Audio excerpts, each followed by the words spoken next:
Hello everyone, I'm here today with True Blue Roofing and Siding to teach you how to replace your home siding. If only a few panels on your home siding are damaged, it doesn't make sense to replace the siding of your entire home. Instead, you can replace just those few damaged panels with a little bit of DIY magic. The process is going to vary depending on what siding material you've used. I'll be going over vinyl, wood, and fiber cement siding replacements. Vinyl is one of the cheapest and most commonly used siding materials of the modern day. If you've got some damaged vinyl panels you want to replace, you're going to need some replacement panels that match your current ones.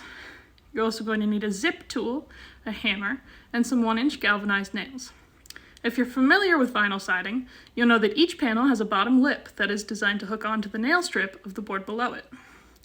Your first step to remove the damaged boards is going to be to unhook it from the adjacent boards. Use your zip tool to hook the lip, then pull it down and towards yourself.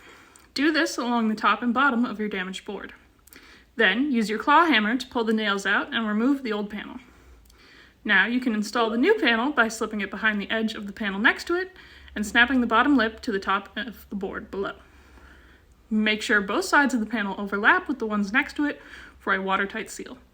Then you'll want to take your 1-inch galvanized nails and nail down the panel. It's important to not nail them all the way in because vinyl panels need some room to flex or they can crack and break.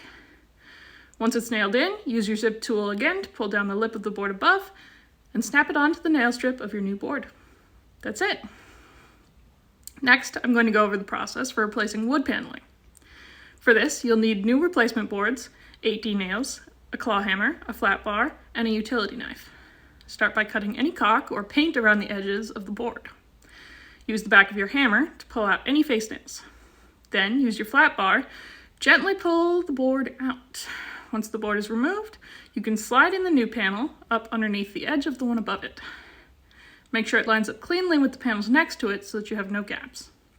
Now, you'll nail the board down with your 8D nails, and that's it. Finally, let's discuss the process for replacing fiber cement siding. You'll need a replacement board, 8D nails, a claw hammer, a pry bar, and a utility knife.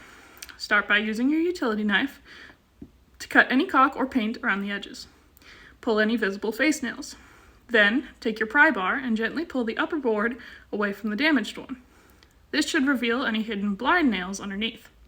Once those are pulled, you can remove the damaged panel. Now, you can slip the new panel up underneath the bottom lip of the panel above it, and then use your 8D nails to nail it down.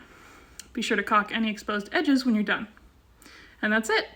If you've managed to successfully replace your siding, congratulations. If you're having trouble, that's okay too. Reach out to a local contractor for help. If you live in Western Washington, consider reaching out to True Blue Roofing and Siding for all your home exterior needs. For more information or to contact their team, visit trueblueroofs.com. Thank you.